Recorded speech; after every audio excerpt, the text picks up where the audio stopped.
BFM Business, Intégral Placement, idée de placement. Et on accueille Raphaël Regensberg. Bonjour. Bonjour. Merci de nous avoir rejoints. Vous êtes associé gérant de Platineos et vous allez nous proposer ce matin de nous endetter pour nous enrichir.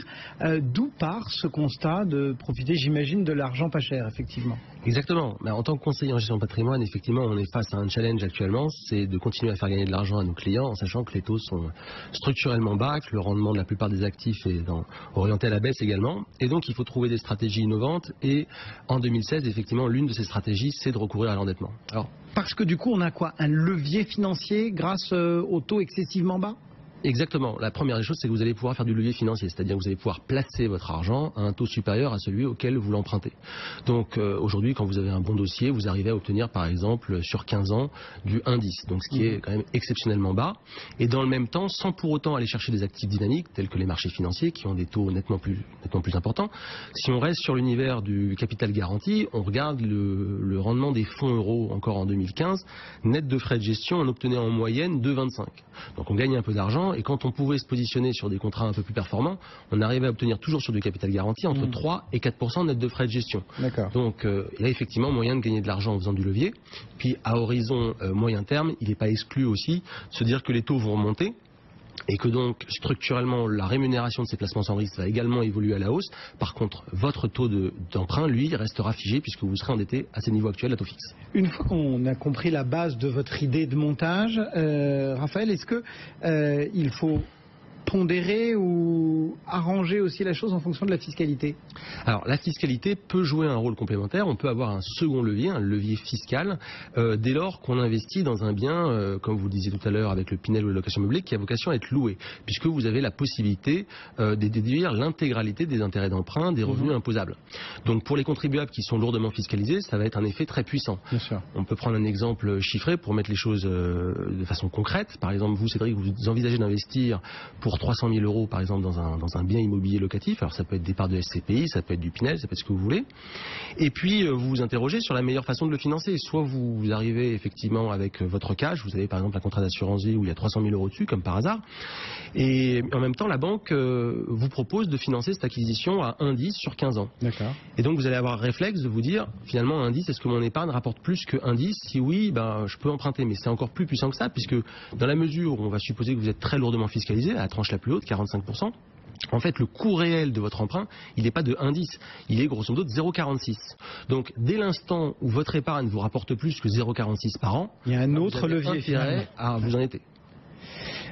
Si d'aventure, ce que vous avez évoqué dès le début, les taux venaient à remonter, qu'est-ce qui se passe? C'est justement une des raisons pour lesquelles il faut aussi privilégier ce mode de financement quand on investit dans l'immobilier, puisqu'on sait qu'historiquement, les prix de l'immobilier sont tout de même liés au niveau des taux d'intérêt. Et donc, la crainte qu'on peut avoir aujourd'hui en investissant dans l'immobilier, c'est de se dire, finalement, le marché est pas mal valorisé, j'anticipe une hausse des taux dans le moyen terme, donc forcément ça pèsera sur les prix de l'immobilier.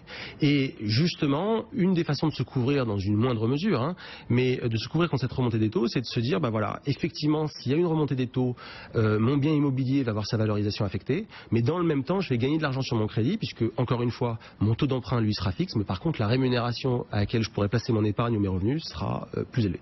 Vous avez, il y a quelques minutes, rappelé que tout pouvait aussi dépendre du taux auquel on est fiscalisé. À qui du coup s'adresse cette stratégie que vous nous proposez? Est-ce qu'il y a des profils qui ont plus d'intérêt que d'autres à jouer cette carte? Alors, cette stratégie, elle peut être jouée par le plus grand nombre. Toute personne qui souhaite accroître son patrimoine, se constituer un patrimoine, d'une manière générale, a intérêt à profiter de taux bas. Mais c'est vrai que nous, on le rappelle très souvent aux clients, les contribuables qui sont susceptibles de rentrer dans l'ISF ou qui sont déjà à l'ISF doivent absolument s'intéresser à cette stratégie. Puisque je rappelle que l'assiette taxable à l'ISF est composée de l'actif minoré du passif. Donc, plus j'ai de la dette en face d'un actif, plus j'ai de chances de rester éloigné du seuil fatidique des 1,3 million pour rentrer dans l'ISF, ou si je suis déjà à l'ISF, de rester éloigné des tranches les plus lourdement fiscalisées. Alors il y a toujours les contrariants qui vont vous dire oui mais attendez, si vous isolez de l'argent plutôt que de le mettre dans un investissement immobilier, ça va rester sur mon compte courant, ça va aller dans un contrat d'assurance vie et ces actifs-là sont à déclarer à l'ISF. Bon. C'est partiellement vrai, mais il faut être un petit peu ingénieux, et on sait aujourd'hui qu'il y a plein de façons d'investir son argent de façon exonérée d'ISF. On peut investir dans l'immobilier en part de SCPI ou en immobilier en direct via la nue propriété qui est exonérée d'ISF. On peut investir dans des enveloppes retraite qui sont exonérées d'ISF. Donc on peut optimiser son ISF avec de la dette. Et puis comme une cerise sur le gâteau, hier en préparant cet entretien, vous m'avez dit, et puis en plus, cette formule, elle pourrait presque s'apparenter à de la prévoyance. Il y a un aspect prévoyance au temps des temps quand on acquiert un bien immobilier, puisque effectivement, en finançant votre bien par emprunt, vous souscrivez à une assurance emprunteur. Donc après avoir financé mon bien, demain je décède. Non seulement mes héritiers se voient attribuer le bien complètement remboursé par l'assureur, mais en même temps ils profiteront de l'épargne que j'aurais pu accumuler pendant ce temps-là sur un support tel que l'assurance vie. Bon, et ben voilà. Quelques idées pour s'enrichir en profitant de l'argent pas cher. Merci beaucoup Raphaël Regensberg pour Platineos.